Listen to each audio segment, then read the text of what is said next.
نحمده ونصلي على رسوله الكريم اما بعد فاعوذ بالله من الشيطان الرجيم بسم الله الرحمن الرحيم اليوم اكملت لكم دينكم واتممت عليكم نعمتي ورضيت لكم الاسلام دينا صدق اللہ العظیم۔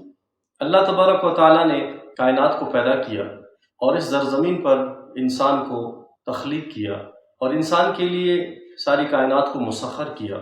یہاں جتنے ہمیں اللہ کی قدرت اور ان کے پیدا کردہ نعمتیں نظر آ رہی ہیں، یہ سب کے سب انسان کے لیے پیدا کیے گئے، لیکن بحیثیت انسان ہمیں اس بات کا ادراک ہونا چاہیے کہ ہماری پیدائش کا مقصد کیا ہے، اللہ نے ہمیں کیوں پیدا کیا ہے۔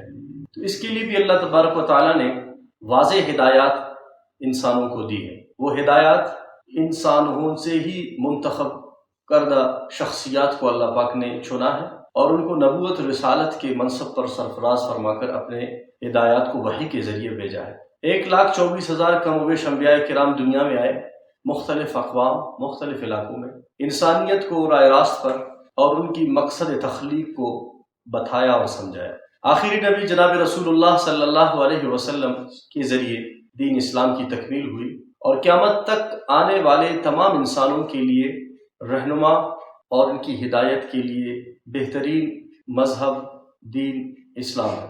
اسلام کو آج کل صرف اور صرف عبادات تک محدود سمجھا جاتا ہے کہ اگر کسی نے نماز پڑھا، روزہ رکھا، زکوٰۃ دی، حج کیا تو وہ یہ سمجھتا ہے کہ میں نے اسلام کا حق ادا کیا، لیکن یاد رکھنا چاہیے کہ اسلام مکمل ضابطۂ حیات ہے۔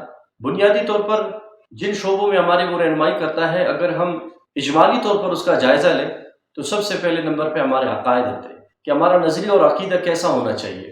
بحیثیت انسان اسلام ہمیں کس عقیدہ اور نظریے کی رہنمائی کرتا ہے۔